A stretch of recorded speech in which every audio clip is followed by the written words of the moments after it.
आपका स्वागत है जीएस विज़न में। यदि आपने मेरे चैनल को सब्सक्राइब नहीं किया है तो पहले सब्सक्राइब जरूर करें और बेल बटन को दबाना ना भूलें।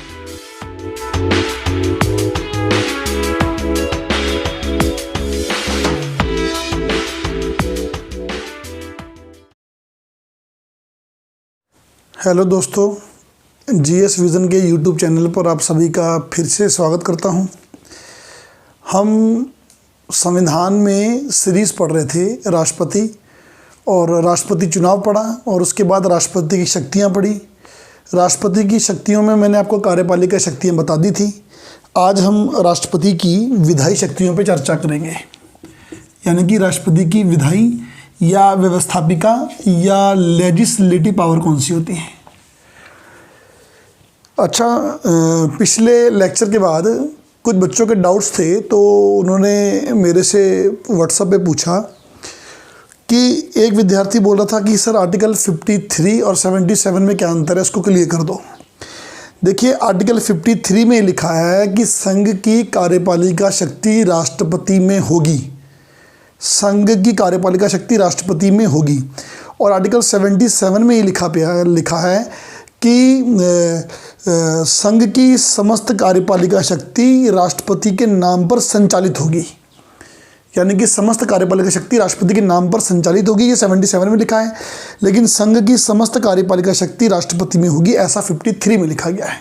तो कंफ्यूज मत होना बिल्कुल भी आप। और दूसरा, विभागों का बंटवारा प्रधानमंत्री करता है, लेकिन जो विभागों का बंटवारा किया गया है उन विभागों के लिए जो कानून बनाना है वो राष्ट्रपति बनाता है। ये बात आप ध्यान रखना। तो आज इसको आगे बढ़ाते हैं। आज हमने पढ़ना है कि राष्ट्रपति की विधायी शक्तियाँ कौन सी, लेजिस्लेटिव, सबसे बड़ा पार्ट यही है। तो आज हमारी वीडियो थोड़ा लंबा जाएगी, तो लंबा जाए कोई प्रॉब्लम नहीं है, देर भी लग जाए, लेकिन मैंने आपको पहले ही बोला था कि मेरा मुख्य उद्देश्य जो है वो समूह गा से लेकर आईएएस तक का सारा क्वेश्चन जो है इसमें कवर करना है। तो आपका मेन काम ये है कि आप वीडियो को देखिए पहले 1-2 बार, फिर तीसरे चौथी बार देखिए तो प्रॉपर नोट्स भी बनाइए अपने साथ के साथ, है ना। तो मेन मोटो आपका ये होना चाहिए। तो राष्ट्रपति की विधायी शक्तियाँ क्या होंगी, और पीटी में यानी कि जो आपके एग्ज़ाम होंगे वहाँ सीधा पूछता है कि भाई ये शक्ति कहाँ पर है, ये शक्ति कहाँ पर है, राष्ट्रपति की विधायी शक्ति, इनमें से कौन सी राष्ट्रपति की विधायी शक्ति है। मेंस में आपको लिखने के लिए आ सकता है कि राष्ट्रपति की विधायी शक्तियों के बारे में व्याख्या कीजिए, कौन कौन सी शक्तियाँ हैं, 200 शब्द 400 शब्दों में व्याख्या कीजिए। तो आज हम समस्त राष्ट्रपति की विधायी शक्तियों को देखेंगे कौन कौन सी हैं, 1 बाय 1 पे टॉपिक में बात करते हैं। सबसे पहला आर्टिकल यानी कि अनुच्छेद 79। सबसे पहले आर्टिकल 79 ये कहता है कि जो संसद होगी, संसद, इसके 3 अंग होंगे। 3 अंग यानी कि 3 पार्ट्स होंगे। पहला है लोकसभा, दूसरा है राज्यसभा, और तीसरा है आपका प्रेसिडेंट यानी कि राष्ट्रपति। मतलब साफ है कि राष्ट्रपति कार्यपालिका का प्रधान था, कल हमने देखा था लास्ट लेक्चर में, लेकिन राष्ट्रपति विधायिका का भी अंग है, यानी कि संसद का भी अंग है। तो राष्ट्रपति कार्यपालिका का प्रधान है और इधर विधायिका का अंग भी है। तो आर्टिकल 79 में साफ दिया गया है कि संसद के 3 अंग होंगे। सदन 2 होते हैं, Lok Sabha Rajya Sabha, lower house upper house, लेकिन अंग 3 होते हैं जिसमें राष्ट्रपति को भी इंक्लूड किया जाता है। ऐसा क्यों है? क्योंकि अगर लोकसभा या राज्यसभा कोई भी कानून बनाती है तो वो कानून तब तक लागू नहीं होता, तब तक वो पारित नहीं माना जाएगा जब तक राष्ट्रपति उस पर हस्ताक्षर नहीं करते। मतलब राष्ट्रपति के हस्ताक्षर के बगैर कोई भी कानून जो है वो अधूरा है। इसलिए राष्ट्रपति संसद का भी अंग है। संसद को व्यवस्थापिका यानी कि विधायिका कहते हैं, यानी कि राष्ट्रपति विधायिका का भी अंग है आर्टिकल 79 के अनुसार। Power number 1। पावर नंबर 2, अनुच्छेद 99, आर्टिकल 99। आर्टिकल 99 में क्या है कि जो संसद सदस्यों की शपथ है, शपथ यानी कि ओथ, वो दी गई है। आर्टिकल 99 ये बोलता है कि संसद सदस्यों को शपथ या तो राष्ट्रपति दिलाएगा या राष्ट्रपति द्वारा अधिकृत कोई और दिलाएगा। संसद सदस्यों को शपथ राष्ट्रपति दिलाएगा या राष्ट्रपति द्वारा अधिकृत कोई और दिलाएगा? मुझे पता है कि आप लोग बोलेंगे कि भाई लोकसभा सदस्यों को शपथ तो प्रोटेम स्पीकर दिलाता है, मैं सहमत हूँ, लेकिन प्रोटेम स्पीकर की नियुक्ति राष्ट्रपति करता है। तो संसद सदस्यों को शपथ दिलाने का काम भी किसका है? राष्ट्रपति खुद शपथ दिलाए या राष्ट्रपति द्वारा अधिकृत कोई और व्यक्ति जो है इनको शपथ दिला सकता है। नंबर 3, राष्ट्रपति संसद में कुछ नियुक्तियां करता है, यानी कि मनोनीत करता है, अपॉइंट करता है। अब राष्ट्रपति संसद में कितनी नियुक्तियां करता है? संसद के 2 सदन हैं, पहला लोकसभा और दूसरा राज्यसभा। राष्ट्रपति संसद में 2 एंग्लो इंडियन की नियुक्ति करता है, आंग्ल भारतीय। अब आप पूछेंगे एंग्लो इंडियन क्या है? देखिए, एंग्लो इंडियन का मतलब यह है कि एंग्लो इंडियन मतलब कि जिसके पिता या दादा यूरोपियन थे और माता या दादी भारतीय थी। पिता या दादा यूरोपियन हैं, यूरोपियन बोला मैंने, विदेशी नहीं बोला, यूरोपियन थे और माता या दादी जो थी वो भारतीय थी, उसको हम एंग्लो इंडियन बोलेंगे। पहली बात तो ये हो गई। राष्ट्रपति 2 एंग्लो इंडियन की नियुक्ति करेगा, ये अनुच्छेद 331 में लिखा है। बहुत बार पूछा गया है पीटी का सवाल कि 2 एंग्लो इंडियन की नियुक्ति राष्ट्रपति करता है, कहाँ, कौन से अनुच्छेद में? 331। राज्यों में विधानसभा में राज्यपाल 1 एंग्लो इंडियन की नियुक्ति करता है, राज्यपाल 1 एंग्लो इंडियन अपॉइंट करता है, अनुच्छेद 333 आर्टिकल 333। लेकिन राष्ट्रपति लोकसभा में 2 एंग्लो इंडियन की नियुक्ति करेगा, अनुच्छेद 331। एंग्लो इंडियन कौन है? जिसके पिता या दादा यूरोपियन हैं, माता या दादी जो हैं वो भारतीय हैं, उसको एंग्लो इंडियन बोलेंगे। एंग्लो इंडियन की परिभाषा यानी कि कौन एंग्लो इंडियन होगा, ये दी गई है अनुच्छेद 366 आर्टिकल 366 में। तो ध्यान रखना, एंग्लो इंडियन की नियुक्ति अनुच्छेद 331 में प्रावधान है, एंग्लो इंडियन की परिभाषा अनुच्छेद 366 में है। एक और महत्वपूर्ण बात, राष्ट्रपति एंग्लो इंडियन की नियुक्ति करेगा, 2 एंग्लो इंडियन की तभी करेगा अगर लोकसभा में एंग्लो इंडियन को प्रतिनिधित्व नहीं मिला, यानी कि कोई भी एंग्लो इंडियन जीतकर नहीं आया, तभी नियुक्ति करेंगे। यानी कि अनुच्छेद 331 में साफ लिखा है कि अगर एंग्लो इंडियन को पर्याप्त प्रतिनिधित्व प्राप्त ना हो तो राष्ट्रपति 2 एंग्लो इंडियन की नियुक्ति कर सकता है। भारतीय राजनीतिक इतिहास में आज तक हर बार 2 एंग्लो इंडियन की नियुक्ति की जाती है। सामान्यतः एंग्लो इंडियन चुनाव जीत के नहीं आते हैं, इनकी नियुक्ति ही की जाती है। तो राष्ट्रपति लोकसभा में 2 एंग्लो इंडियन की नियुक्ति करेगा। नंबर 2, राष्ट्रपति राज्यसभा में 12 सदस्यों की नियुक्ति करता है। अब 12 सदस्यों की नियुक्ति किस आधार पर करता है? पहला है कला, दूसरा है विज्ञान और तीसरा है साहित्य और चौथा है समाज सेवा।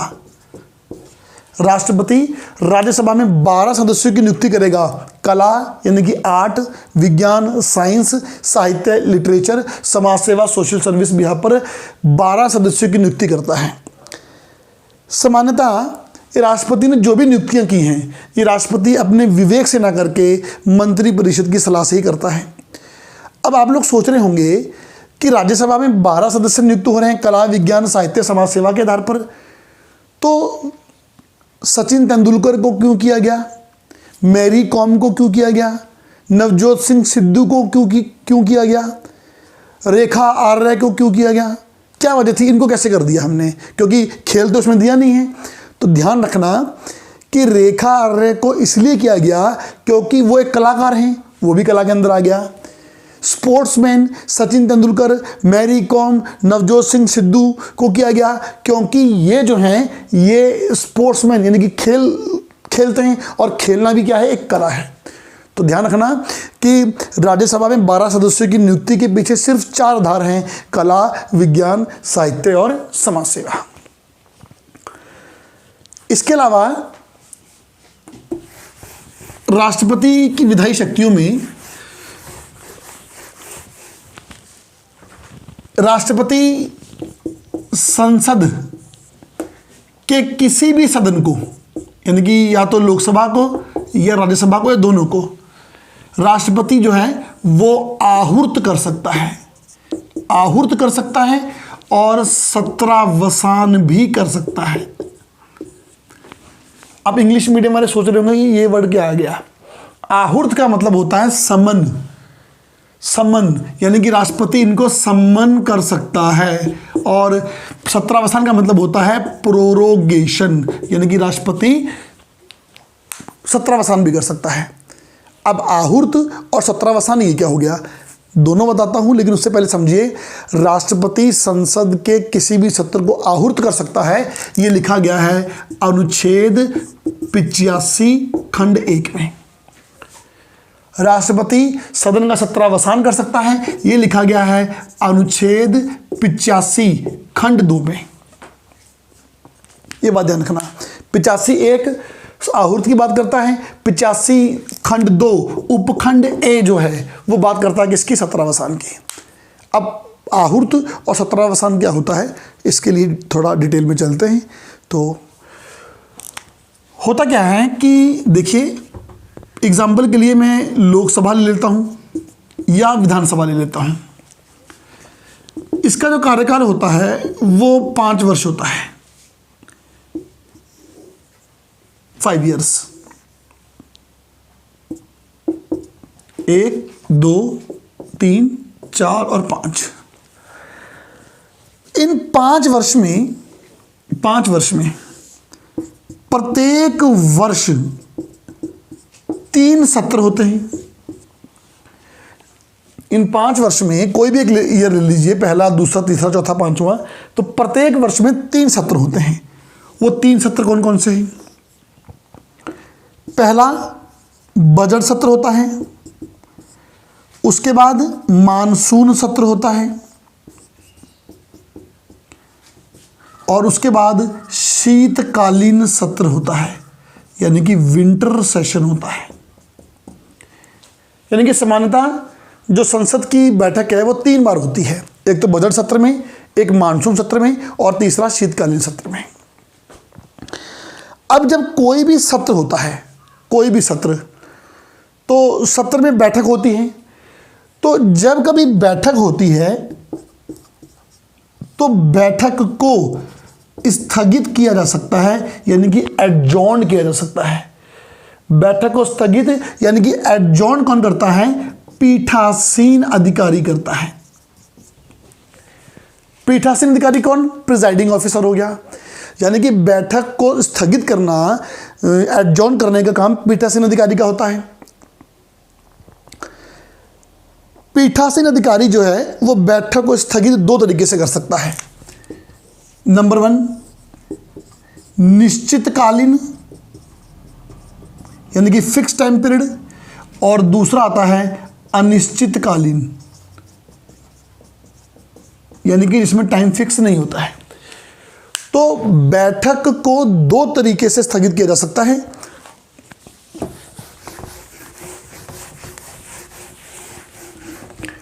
तो स्थगन जो है, यानी कि स्थगित करना, एडजॉर्न करना, वो पीठासीन अधिकारी करेगा। 2 तरीके से कर सकता है, पहला निश्चित समय के लिए, और दूसरा आता है अनिश्चित समय के लिए, यानी कि अनलिमिटेड टाइम पीरियड के लिए। अब देखिए ये कैसे काम करता है। मैं पॉइंट पे भी आऊँगा अपने, लेकिन आप पहले समझ जाइए कि पूरी प्रोसेस क्या होता है। निश्चित समय क्या हुआ, देखिए संसद की जब सत्र शुरू होता है, यानी माना कि बजट सत्र चल रहा है, तो संसद की बैठक होती है। बैठक मुख्यतः सुबह 11 बजे शुरू होती है। जनरली होता क्या है कि इसको 2 पार्ट में डिवाइड कर देते हैं, एक 11 से 2 और एक उसके बाद 6 बजे तक हो गया। जनरली मान लेते हैं कि इस तरीके से होता है, या 11 से 1 हो गया, उसके बाद फिर 2 से 6 हो गया। तो देखिए होता क्या है कि अगर माना कि आज संसद की बैठक चल रही थी, आज किन्हीं कारणों से संसद शाम को बैठक नहीं कर रही है, यानी कि संसद शाम को नहीं बैठेगी, तो दिन में ही पीठासीन अधिकारी बोल देगा कि आज की बैठक स्थगित की जाती है, यानी कि एडजॉर्न की जाती है। तो ये निश्चित समय के लिए स्थगन हुआ, या पीठासीन अधिकारी ने बोला कि 2 दिन के लिए बैठक स्थगित की जाती है, हम जो है 2 दिन के बाद मिलेंगे, तो निश्चितकालीन जो है स्थगन हुआ। मतलब इसमें पता है ना आपको कि दोबारा कब आना है। अगर आज दिन में स्थगन कर दिया, शाम को नहीं होनी तो आपको कल आना है। 2 दिन के लिए स्थगन कर दिया तो 2 दिन नहीं आना है, उससे अगले दिन आपको आना है। 1 हफ्ते के लिए स्थगन कर दिया, 1 हफ्ते तक नहीं आना, उसके बाद आना है। तो ये तो हुआ निश्चित समय के लिए स्थगन, पीठासीन अधिकारी करेगा। अनिश्चित काल के लिए जो स्थगन होता है वो क्या होता है? अनिश्चित काल के लिए स्थगन तब होता है जब सत्र यानी कि सेशन पूर्ण हो जाता है।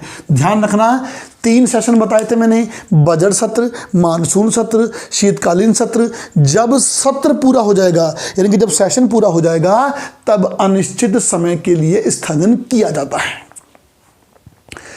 तो देखिए यहां पर भी पीठासीन अधिकारी स्थगित करेगा, यहां पर भी पीठासीन अधिकारी ही स्थगित करेगा। यहां पर दोबारा कब आना है हमें पता होता है कि हाँ भाई 1 दिन बाद, 2 दिन बाद, 1 हफ्ते बाद। यहां पर जब सत्र समाप्त हो गया तो अब अगला सत्र किस तारीख को शुरू होगा कि ये तो डिसाइड नहीं है, नहीं ये नहीं बताएंगे ना कब आना है। तो अनिश्चित समय के लिए सदन को स्थगित कर दिया गया है, दोबारा कब आना है ये नहीं पता है। तो इसके बाद जब पीठासीन अधिकारी सत्र पूरा होने पर अनिश्चित समय के लिए उसको स्थगित करेगा तो इसके कुछ समय के पश्चात राष्ट्रपति सत्रावसान आदेश जारी करता है, यानी कि प्रोरोगेशन, यानी कि सदन को समाप्त करना, यानी कि सदन का सत्र अब नहीं चलेगा। तो याद रखना, राष्ट्रपति के सत्रावसान का मतलब क्या है कि सदन की बैठक को समाप्त करना, एक तरीके से बोल सकते हैं। लेकिन सदन की बैठक 2 तरीके से समाप्त हो सकती है। एक तो निश्चित समय के लिए जो पीठासीन अधिकारी करेगा, लेकिन जब सत्र पूर्ण हो जाता है तो वो अनिश्चित समय के लिए स्थगन होता है, तो उसमें भी पीठासीन अधिकारी ही पहले स्थगित करेगा, यानी कि एडजॉर्न करेगा। लेकिन उसके बाद राष्ट्रपति एक आदेश जारी करेगा जिसे हम बोलते हैं सत्रावसान। तो सत्रावसान की शक्ति किसके पास हो गई? राष्ट्रपति के पास। महत्वपूर्ण बात यह है कि राष्ट्रपति बैठक के बीच में भी सत्रावसान कर सकता है। ये तो पहला मेथड था कि पीठासीन अधिकारी ने सत्र पूरा होने पर उसको स्थगित कर दिया, फिर राष्ट्रपति ने सत्रावसान किया। लेकिन राष्ट्रपति चाहे तो बैठक बीच में चलती हुई भी रोक सकता है, यानी कि वहां पर भी सत्रावसान कर सकता है। तो ये तो वर्ड रहा सत्रावसान क्या है। अब आहूत यानी कि समन क्या है। अब माना कि बजट सत्र पूरा हो गया, अनिश्चित समय के लिए स्थगित हो गया, राष्ट्रपति ने सत्रावसान जो है का आदेश जारी कर दिया। इसके बाद आएगा मानसून सत्र। तो मानसून सत्र में फिर बुलाना है, किस तारीख को आना है वो उसके लिए राष्ट्रपति जारी करता है आहूर्त। आहूर्त को बोलते हैं इंग्लिश में सम्मन। सम्मन मतलब बुलाना, आ जाओ। तो यानी कि संसद की बैठक को समाप्त कौन करेगा? राष्ट्रपति। संसद की बैठक को बुलाएगा कौन? राष्ट्रपति। दोनों शक्तियां किसके पास है? राष्ट्रपति के पास। आहूर्त जो है वो मैंने आपको बताया था कि आहूर्त की शक्ति अनुच्छेद 85 खंड 1 में है। सत्रावसान की शक्ति अनुच्छेद 85 खंड 2 उपखंड 1 के अंतर्गत दी गई है। तो ये है आहूर्त और सत्रावसान क्या होता है। तो दोनों शक्तियां किसकी हैं? ये राष्ट्रपति की। शक्ति नंबर 4, पावर नंबर 4। इसके अलावा पावर नंबर 5, राष्ट्रपति लोकसभा को भंग कर सकता है। ये भी ध्यान रखना आप, राष्ट्रपति लोकसभा को भंग यानी कि डिसॉल्व कर सकता है। ये शक्ति दी गई है अनुच्छेद 85 खंड 2 उपखंड बी के अंतर्गत। राष्ट्रपति लोकसभा को भंग कर सकता है। राष्ट्रपति प्रधानमंत्री की सलाह पर, मंत्रिपरिषद की सलाह पर ही लोकसभा को भंग करता है। तो सवाल नॉर्मल बहुत बार पूछा गया है कि लोकसभा को भंग कौन कर सकता है? राष्ट्रपति। किसकी सलाह पर? प्रधानमंत्री और मंत्रिपरिषद की सलाह पर। कौन से आर्टिकल में है? अनुच्छेद 85 खंड 2 उपखंड बी के अंतर्गत इसको दिया गया है। इसके अलावा राष्ट्रपति संसद के किसी एक सदन यानी कि लोकसभा या राज्यसभा को, या संसद के दोनों सदनों को संबोधित कर सकता है। बुला सकता है, यानी कि राष्ट्रपति संसद के एक सदन लोकसभा राज्यसभा को या दोनों सदनों को बुला के संबोधित कर सकता है, यानी कि भाषण दे सकता है, उसे बोलते हैं राष्ट्रपति का अभिभाषण। इंग्लिश में बोलते हैं एड्रेस, यानी कि राष्ट्रपति की एड्रेस पावर क्या है कि राष्ट्रपति जो है वो संसद के किसी एक सत्र को या दोनों सत्रों को संबोधित कर सकता है, अभिभाषण दे सकता है। ये दिया गया है अनुच्छेद 86 आर्टिकल 86। अब कुछ लोग चौंके होंगे कि जो राष्ट्रपति का अभिभाषण है वो तो आर्टिकल 87 में है। नहीं, पूरी बात जानिए। राष्ट्रपति संसद के किसी एक सदन या दोनों सदनों को संबोधित कर सकता है, यानी कि अभिभाषण दे सकता है, यह बोला गया अनुच्छेद 86 में। लेकिन अभिभाषण किन परिस्थितियों में होगा, यानी कि किन कंडीशन में होगा, यह दिया गया है अनुच्छेद 87 में। बड़े ध्यान से सुनना अब कि राष्ट्रपति संसद को अपना अभिभाषण देगा, यह आर्टिकल 86 क्लाउज 1 में है, यानी खंड 1 में है। लेकिन किन परिस्थिति में भाषण होगा, यह अनुच्छेद 87 में दिया गया है। अब वो परिस्थितियां कौन कौन सी हैं उन पर डिस्कस हो जाए। 2 परिस्थितियां हैं आर्टिकल 87 के अनुसार। नंबर 1, पहली परिस्थिति क्या है, याद रखना, प्रत्येक नए वर्ष, संसद का कार्यकाल 5 वर्ष होता है, आपको पता है ना, लोकसभा का मुख्यतः। तो जब प्रत्येक नया वर्ष आएगा, प्रत्येक नए वर्ष के पहले सत्र के पहले दिन मुख्यतः राष्ट्रपति अभिभाषण देते हैं दोनों सदनों को, लोकसभा राज्यसभा दोनों को। ध्यान रखना, राष्ट्रपति का अभिभाषण, देखिए 3 सत्र थे, बजट, मानसून और शीतकालीन। सबसे पहले बजट सत्र ही आता है। तो बजट सत्र जब शुरू होगा तो सामान्यतः जनवरी में होता है, जनवरी लास्ट में होता है। तो नया साल शुरू हो चुका जनवरी में, तो प्रत्येक नए वर्ष के पहले सत्र के पहले दिन राष्ट्रपति अभिभाषण देंगे, पहली बात। और दूसरी बात, जब नई लोकसभा चुनकर आएगी, लोकसभा कार्यकाल 5 वर्ष होता है, राज्यसभा 6 वर्ष होता है। नहीं, राज्यसभा सदस्य का कार्यकाल 6 वर्ष होता है। राज्यसभा तो स्थायी सदन है, वो तो लगातार बनी हुई है। नए सदस्य किसके आएंगे एक साथ, लोकसभा के। तो जब नई लोकसभा चुनकर आती है, तो नई लोकसभा की जब पहली बैठक होती है, जब पहला दिन होता है, तो सबसे पहले राष्ट्रपति उनको अभिभाषण देते हैं, यानी कि एड्रेस करते हैं। तो राष्ट्रपति अभिभाषण देंगे, आर्टिकल 86 खंड 1 में बोला गया है। किन परिस्थिति में होगा, आर्टिकल 87। परिस्थितियां क्या हैं, नई लोकसभा को सबसे पहले राष्ट्रपति ही अभिभाषण करेंगे, और दूसरा, प्रत्येक नए वर्ष पहले सत्र के पहले दिन राष्ट्रपति ही अभिभाषण देंगे।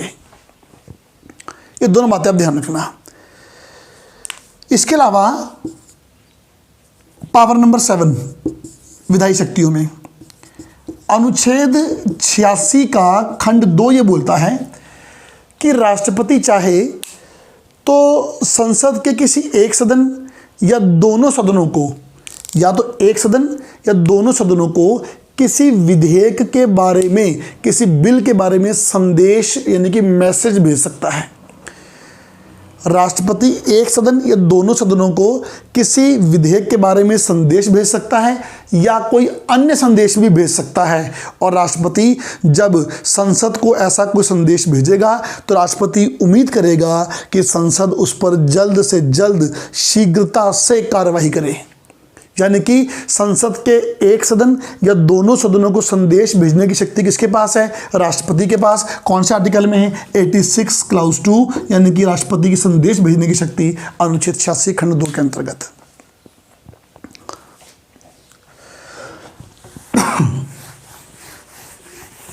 इसके अलावा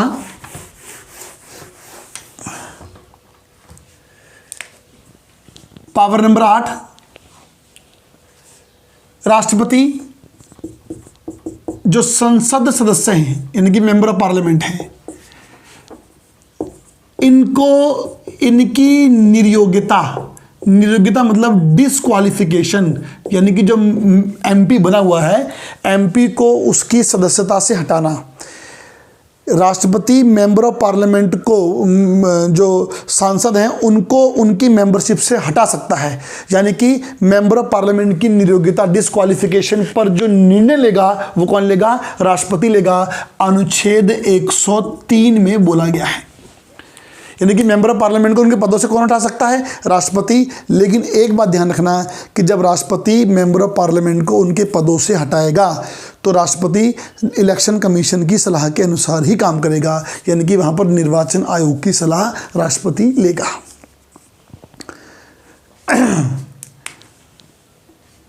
नंबर 9, साधारण विधेयक पर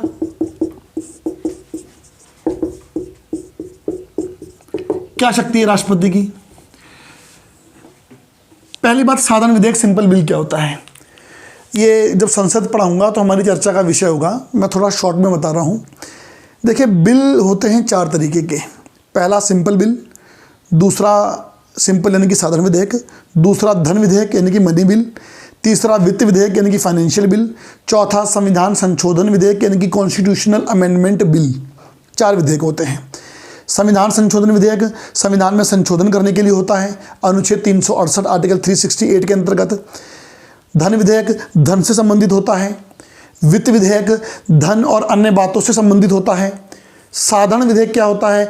ऐसा विधेयक जो ना तो संविधान संशोधन विधेयक है, ना धन विधेयक है, ना वित्त विधेयक है। तो इन तीनों को छोड़कर, ना तो संविधान संशोधन विधेयक, ना धन विधेयक, ना वित्त विधेयक, इन तीनों विधेयकों को छोड़कर शेष सारे बिल जो होते हैं वो धन विधेयक होते हैं, तो साधारण विधेयक होते हैं। सर्वाधिक बिल जो पारित होते हैं वो भी साधारण विधेयक सिंपल बिल ही पारित होते हैं। अगर सिंपल बिल लोकसभा राज्यसभा दोनों से पारित हो जाए तो सिंपल बिल किसके पास आता है? राष्ट्रपति के पास आता है। ध्यान से सुनना, सिंपल बिल राष्ट्रपति के पास आया, राष्ट्रपति बिल पर हस्ताक्षर कर सकता है, करेगा नहीं, कर सकता है। दूसरा, मना कर सकता है।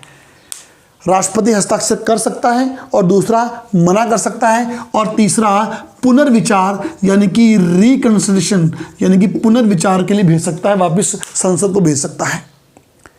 हस्ताक्षर कर सकता है, मना कर सकता है और पुनर्विचार के लिए भेज सकता है। लेकिन अगर संसद ने वही बिल दोबारा किसी बदलाव के, कोई बदलाव किए बगैर दोबारा पारित कर दिया तो राष्ट्रपति पुनर्विचार के पश्चात हस्ताक्षर करेगा। President has to sign, no choice. यानी कि राष्ट्रपति सिंपल बिल को एक बार पुनर्विचार के लिए भेज सकेगा। हस्ताक्षर कर सकता है, मना भी कर सकता है, एक बार पुनर्विचार के लिए भेज सकता है। लेकिन अगर पुनर्विचार के लिए भेज दिया और वही बिल दोबारा पास हो गया तो इस बार आप यानी कि राष्ट्रपति हस्ताक्षर करेगा। President has to sign. लेकिन अगर ये बिल संविधान संशोधन विधेयक है, कॉन्स्टिट्यूशनल अमेंडमेंट बिल है, तो राष्ट्रपति सीधा सीधा बात है हस्ताक्षर करेगा, नो चॉइस। सिंपल बिल है, कर सकता है, मना कर सकता है, वापस भेज सकता है, दोबारा पारित किया तो हस्ताक्षर करेगा। लेकिन अगर संविधान संशोधन विधेयक है तो राष्ट्रपति हस्ताक्षर करेगा। ये बात आप ध्यान रखना। इसके साथ ही अगर यह बिल, ये सेम बिल राज्य विधानमंडल का है यानी कि स्टेट असेंबली का है, तो अनुच्छेद 200 आर्टिकल 200 ये बोलता है कि राज्य विधानमंडल के बिल राज्यपाल के पास जाएंगे। राज्यपाल इन बिलों पर सेम कर सकता है। नंबर 1 हस्ताक्षर कर सकता है, नंबर 2 मना कर सकता है, नंबर 3 पुनर्विचार के लिए भेज सकता है लेकिन पुनर्विचार के पश्चात हस्ताक्षर करेगा।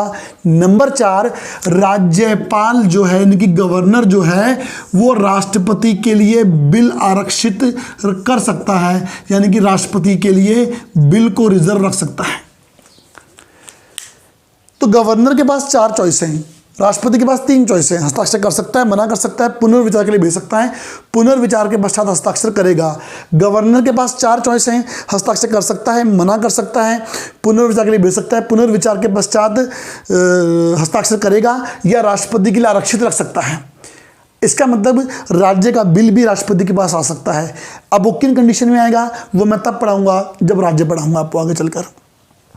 फिलहाल इतना जानिए कि अगर राज्यपाल द्वारा आरक्षित कोई विधेयक राष्ट्रपति के पास आता है तो राष्ट्रपति उस विधेयक पर हस्ताक्षर कर सकता है, मना कर सकता है, तीसरा पुनर्विचार के लिए भेज सकता है। जैसा कि राष्ट्रपति ने संसद के बिल के संग किया था, जो बिल संसद ने पास किया राष्ट्रपति हस्ताक्षर कर सकता है, मना कर सकता है, पुनर्विचार के लिए भेज सकता है, पुनर्विचार के पश्चात हस्ताक्षर करेगा। यहाँ पर भी सेम बात है कि राष्ट्रपति हस्ताक्षर कर सकता है, मना कर सकता है, पुनर्विचार के लिए भेज सकता है और पुनर्विचार के पश्चात हस्ताक्षर कर सकता है और मना कर सकता है। महत्वपूर्ण बात यह है कि अगर बिल केंद्र का होता यानी कि सेंटर का होता तो पुनर्विचार के पश्चात राष्ट्रपति हस्ताक्षर करेगा, लेकिन अगर बिल राज्यपाल द्वारा आरक्षित बिल राज्य का राष्ट्रपति के पास आता है तो पुनर्विचार के पश्चात भी राष्ट्रपति हस्ताक्षर कर सकता है और मना कर सकता है।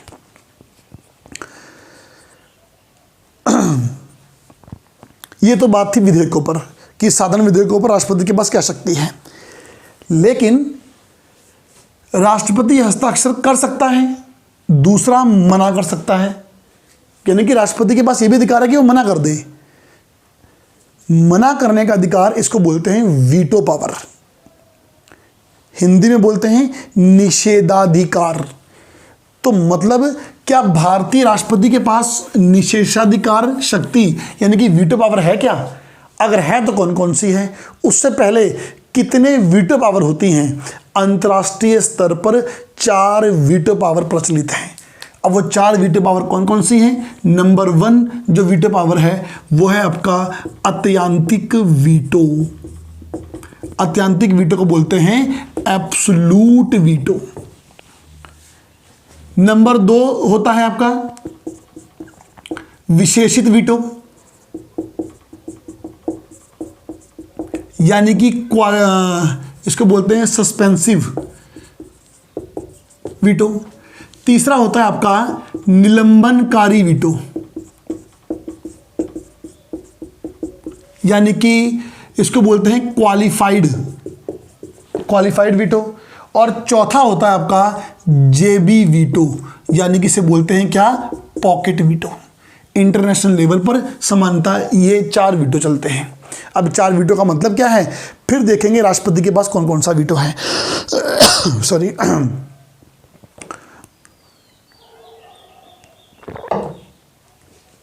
सबसे पहला वीटो है अत्यंतिक वीटो यानी कि एब्सोल्यूट वीटो। एब्सोल्यूट वीटो क्या होता है कि जब संसद कोई बिल पास कर दे, पास करने के बाद किसके पास जाएगा? राष्ट्रपति या राजा के पास। और जब राष्ट्रपति या राजा साफ मना कर दे कि मैं हस्ताक्षर नहीं करना, यानी कि जब राष्ट्रपति या राजा को हस्ताक्षर ना करने का पूर्ण अधिकार होता है तो उसको हम बोलते हैं अत्यंतिक वीटो यानी कि एब्सोल्यूट वीटो। ये ब्रिटेन के राजा के पास है, ब्रिटिश राजा के पास है। नंबर 1 तो ये हो गया। नंबर 2 विशेषित वीटो यानी कि सस्पेंसिव वीटो। सस्पेंसिव वीटो क्या होता है? सबसे पहली बात तो ये अमेरिकन राष्ट्रपति के पास है। होता क्या है कि अगर कोई बिल है, कोई विधेयक है तो सिंपल बिल सिंपल मेजॉरिटी से पास होता है। अब साधारण जो विधेयक होता है वो साधारण बहुमत से ही पारित होता है। अब आप बोलेंगे बहुमत, साधारण बहुमत क्या होता है? देखिए बहुमत जो होता है सामान्यतः वो 2 तरीके के होते हैं, एक साधारण बहुमत और एक विशेष बहुमत। साधारण बहुमत क्या होता है कि जो आपके वोट कर रहे हैं उसका 50% से अधिक यानी कि आधे से अधिक, इसे हम बोलते हैं साधारण बहुमत। विशेष बहुमत थोड़ा मुश्किल होता है। विशेष बहुमत का मतलब होता है कम से कम 2/3 मतलब 66.66%। देखिए साधारण बहुमत में 50% आया, विशेष बहुमत में 2/3 यानी कि 66.66% की बात कर रहा है। तो मतलब मुश्किल कौन सा है? विशेष बहुमत। अब विधेयक साधारण है। विशेषित वीटो क्या बोलता है? अमेरिका में क्या होता है कि अगर कोई बिल साधारण विधेयक था कि मान लीजिए कि अमेरिकन जो कांग्रेस है, मतलब कांग्रेस मतलब वहाँ की संसद, अमेरिकन कांग्रेस से कोई बिल पारित हुआ और वो राष्ट्रपति के पास गया, तो राष्ट्रपति जो है ये बिल जो पास होगा वो साधारण विधेयक से पारित होगा कांग्रेस से। विधेयक पारित होने के बाद राष्ट्रपति के पास गया।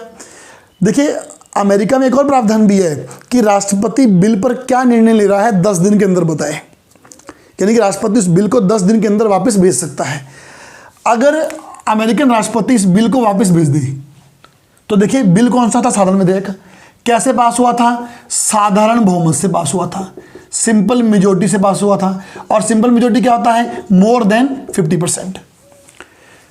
साधारण विधेयक सिंपल मेजोरिटी से पारित हुआ, राष्ट्रपति ने उसको वापस भेज दिया। अब अगर वहां की कांग्रेस यानी कि संसद उसी बिल को 2/3 बहुमत से पारित करेगी, यानी कि पहली बार मोर देन 50% से पारित किया था, इस बार अगर वो 2/3 बहुमत से पारित करेगी तो राष्ट्रपति साइन करेगा। यानी कि दूसरी बार अगर कांग्रेस ने उस बिल को सिंपल मेजोरिटी से ही पारित किया तो राष्ट्रपति साइन नहीं करेगा। अगर आपको राष्ट्रपति से साइन करवाने हैं तो दोबारा जो दूसरी बार उस बिल को 2/3 बहुमत से पारित करना पड़ेगा। तो ये है विशेषित वीटो, ये यूएसए के राष्ट्रपति के पास है। तीसरा वीटो है निलंबनकारी यानी कि क्वालिफाइड वीटो। क्वालिफाइड वीटो क्या होता है कि मान लीजिए कि ये संसद है, ये राष्ट्रपति है, साधारण बिल है, सिंपल मेजोरिटी से ही पारित किया, राष्ट्रपति ने वापस भेज दिया, दोबारा भी सिंपल मेजोरिटी से पारित कर दो, राष्ट्रपति साइन करेगा। दोबारा सिंपल मेजोरिटी से पारित कीजिए, राष्ट्रपति साइन करेगा। इन दोनों में अंतर क्या है कि ये दोबारा 2/3 बहुमत से पारित हुआ था और ये दोबारा सिंपल मेजोरिटी से पारित हुआ है। यहाँ पर 2/3 बहुमत से पारित होगा तभी राष्ट्रपति हस्ताक्षर करेगा, यहाँ पर दोबारा सिंपल मेजोरिटी से पारित कर देंगे तो भी राष्ट्रपति साइन कर देगा। फ्रांस के राष्ट्रपति के पास है। अगला वीटो है जेबी यानी कि पॉकेट वीटो। पॉकेट वीटो का मतलब ये होता है कि राष्ट्रपति के पास विधेयक गया, राष्ट्रपति ना तो विधेयक पर हाँ बोल रहे हैं ना ही ना बोल रहे हैं, ना तो हाँ बोल रहे हैं ना ही ना बोल रहे हैं, तो हम कहेंगे कि राष्ट्रपति ने विधेयक अपनी जेब में डाल लिया यानी कि अपनी पॉकेट में डाल लिया, उसको बोलते हैं पॉकेट वीटो। तो अंतर्राष्ट्रीय स्तर पर 4 वीटो हैं। अत्यंतिक हस्ताक्षर ना करने का पूर्ण अधिकार, उसके बाद विशेषित पहली बार विधेयक साधारण बहुमत से पारित होगा, दूसरी बार 2/3 बहुमत से पारित हुआ तो राष्ट्रपति साइन करेगा अन्यथा नहीं करेगा। उसके बाद निलंबनकारी वीटो। निलंबनकारी वीटो क्या होता है कि पहली बार विधेयक साधारण बहुमत से पारित हुआ, दूसरी बार भी साधारण बहुमत से पारित कीजिए, राष्ट्रपति हस्ताक्षर करेगा। और चौथा, ना हाँ बोल रहा है ना ना बोल रहा है, उसे बोलेंगे जेबी वीटो। भारतीय राष्ट्रपति के पास कौन कौन सा वीटो है अब इस पर डिस्कस करते हैं। भारतीय राष्ट्रपति किसी साधारण विधेयक पर नंबर 1 हस्ताक्षर कर सकता है, नंबर 2 मना भी कर सकता है, और मना करना कौन सा वीटो हुआ? अत्यंतिक, यानी कि भारतीय राष्ट्रपति के पास नंबर 1 एब्सोल्यूट वीटो है, अत्यंतिक वीटो है। वापस हस्ताक्षर कर सकता है और मना कर सकता है। कितने दिन में, ये नहीं बोला ना, ये तो मैंने कभी बोला ही नहीं कि कितने दिन में हस्ताक्षर करेगा या मना करेगा, दिन नहीं दिए गए हैं। अगर राष्ट्रपति के पास कोई विधेयक गया, राष्ट्रपति ना तो हस्ताक्षर कर रहे हैं ना ही मना कर रहे हैं, तो मतलब अगर 10 दिन दिए होते तो 10 दिन में निर्णय लेना पड़ता, लेकिन अब 10 दिन नहीं दिए हैं तो राष्ट्रपति एक बिल पर 2 साल में साइन भी कर सकते हैं, 3 साल में भी कर सकते हैं। तो हम क्या बोलेंगे? राष्ट्रपति ने कौन सा वीटो यूज़ कर लिया? पॉकेट वीटो, यानी कि पॉकेट में डाल लिया, यानी कि भारतीय राष्ट्रपति के पास जेबी वीटो, पॉकेट वीटो भी है। तीसरा, राष्ट्रपति किसी विधेयक को पुनर्विचार के लिए भेज सकता है भारतीय राष्ट्रपति, लेकिन पुनर्विचार के पश्चात हस्ताक्षर करेगा। मैंने बिल्कुल नहीं बोला था कि पुनर्विचार के पश्चात 2/3 मेजोरिटी से पास करो तो करेगा, ना ना ना ना, पहले भी सिंपल मेजोरिटी से बाद में भी सिंपल मेजोरिटी से बिल पास करो तो राष्ट्रपति हस्ताक्षर करेगा। यानी कि राष्ट्रपति के पास विशेषित और निलंबनकारी वीटो में से कौन सा वीटो है? तो निलंबनकारी वीटो है। यानी कि भारतीय राष्ट्रपति के पास 3 वीटो हैं। पहला अत्यंतिक वीटो, दूसरा निलंबनकारी वीटो यानी कि क्वालिफाइड वीटो जिसको बोलते हैं, और तीसरा जो है आपका वो है जेबी यानी कि पॉकेट वीटो। ये भारतीय राष्ट्रपति की सिंपल बिल के बारे में पावर थी।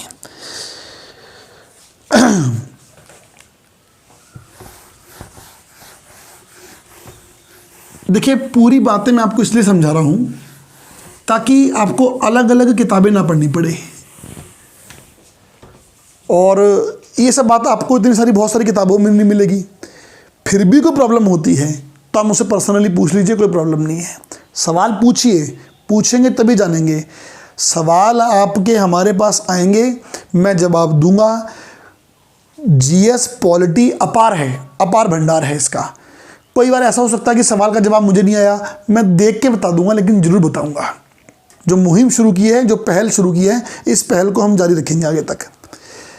तो ये तो थी राष्ट्रपति के सिंपल बिल के बारे में पावर, हस्ताक्षर की, और कौन कौन से वीटो राष्ट्रपति के पास होंगे। सिंपल बिल के बारे में कुछ और बातें भी जान लीजिए। अगली बात यह है कि अगर साधारण विधेयक को लेकर, पहली कंडीशन तो ये थी कि साधारण विधेयक पारित हो गया लोकसभा और राज्यसभा दोनों से, राष्ट्रपति हस्ताक्षर कर सकता है, मना कर सकता है, वापस भेज सकता है, बाद में हस्ताक्षर करेगा। लेकिन अगर साधारण विधेयक को लेकर लोकसभा और राज्यसभा में ही विवाद हो गया, विवाद मतलब डिस्प्यूट हो गया, मतलब बिल पारित ही नहीं हुआ, राष्ट्रपति तक तो पहुंचा ही नहीं है, यानी कि लोकसभा राज्यसभा में विवाद हो गया। इसका मतलब ये हुआ कि लोकसभा बिल पारित कर रही है, राज्यसभा नहीं कर रही है, या उल्टा कर दो, राज्यसभा बिल पारित कर रही है, लोकसभा नहीं कर रही है, या कोई विधेयक पिछले 6 महीने से लोकसभा या राज्यसभा के किसी लोकसभा राज्यसभा में से किसी एक सदन में पड़ा है और सदन उस पर कोई कार्यवाही नहीं कर रहा है। तो कंडीशन नंबर 1 क्या थी? या तो लोकसभा राज्यसभा में किसी विधेयक को लेकर डिस्प्यूट हो गया है। कंडीशन नंबर 2 क्या है? या कि बिल पिछले 6 माह से या तो लोकसभा में पड़ा है या राज्यसभा में पड़ा है, उस पर कार्रवाई नहीं हो रही है। तो राष्ट्रपति इस कंडीशन में, यानी कि साधारण बिल को लेकर विवाद होने की कंडीशन में, राष्ट्रपति संयुक्त अधिवेशन यानी कि जॉइंट सेशन बुलाएगा। अनुच्छेद 108 राष्ट्रपति की शक्ति, मोस्ट इंपोर्टेंट, संयुक्त अधिवेशन कौन से अनुच्छेद में है? अनुच्छेद 108 में है। संयुक्त अधिवेशन कौन बुलाता है? राष्ट्रपति बुलाता है। क्या राज्यों में राज्यपाल भी संयुक्त अधिवेशन बुला सकता है? कमेंट बॉक्स में मुझे कमेंट करके बताइए, आप क्या जानते हैं कि क्या राज्यपाल राज्यों में जॉइंट सेशन संयुक्त अधिवेशन बुला सकता है कि नहीं बुला सकता? राष्ट्रपति संयुक्त अधिवेशन 2 शर्तों में बुलाएगा। बिल को लेकर विवाद हो गया, क्या 6 माह से बिल पेंडिंग पड़ा है किसी एक सदन में, संयुक्त अधिवेशन अनुच्छेद 108 के अंतर्गत कौन बुलाएगा?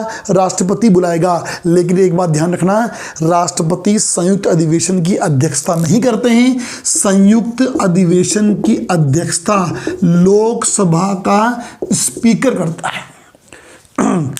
संयुक्त अधिवेशन की अध्यक्षता लोकसभा का स्पीकर करता है, स्पीकर नहीं है तो डिप्टी स्पीकर करता है। और संयुक्त अधिवेशन लोकसभा नियमों के अनुसार ही होता है, यह भी ध्यान रखना। तो संयुक्त अधिवेशन की अध्यक्षता लोकसभा स्पीकर करेगा, लोकसभा नियमों के अनुसार होगा, राष्ट्रपति बुलाएगा। किन कंडीशन में बुलाएगा वो आपको बता दिया गया है। इसके अलावा कुछ ऐसे साधारण विधेयक, सिंपल बिल भी होते हैं जो राष्ट्रपति की पूर्वानुमति से ही आते हैं, यानी कि जिनको लाने से पहले राष्ट्रपति की अनुमति आपको लेनी ही पड़ेगी। अनुच्छेद 3 आर्टिकल 3, ऐसे विधेयक जो किसी राज्य का निर्माण करते हैं। स्टेट फॉर्मेशन, राज्य निर्माण का मतलब है कि एक राज्य को 2 या 2 से अधिक राज्यों में तोड़ना, या 2 या 2 से अधिक राज्यों को मिला के एक राज्य बना देना, तो राज्य निर्माण हुआ। दूसरा, राज्यों का नाम परिवर्तन करना है, यानी कि नेम चेंज करना है। तीसरा, राज्यों का सीमा परिवर्तन करना है, यानी कि बाउंड्री चेंज करना है। अगर राज्यों का निर्माण, नाम परिवर्तन, सीमा परिवर्तन से संबंधित विधेयक हैं तो वो राष्ट्रपति की पूर्वानुमति से ही आएंगे, राष्ट्रपति की पूर्वानुमति के बगैर नहीं आएंगे। तो ये राष्ट्रपति की पावर थी सिंपल बिल के बारे में। राष्ट्रपति की विधायी शक्तियां पढ़ रहे हैं हम लोग। मैं पूरी कोशिश कर रहा हूं कि आप तक सारी न्यूज़, सारी महत्वपूर्ण सूचना पहुंचाई जाए, कुछ भी ना छूटे आपका। तो इसलिए राष्ट्रपति की विधायी शक्तियों को हम 2 पार्ट में बांटेंगे। एक पार्ट मैंने आज करवा दिया है, एक पार्ट मैं कल कराऊंगा।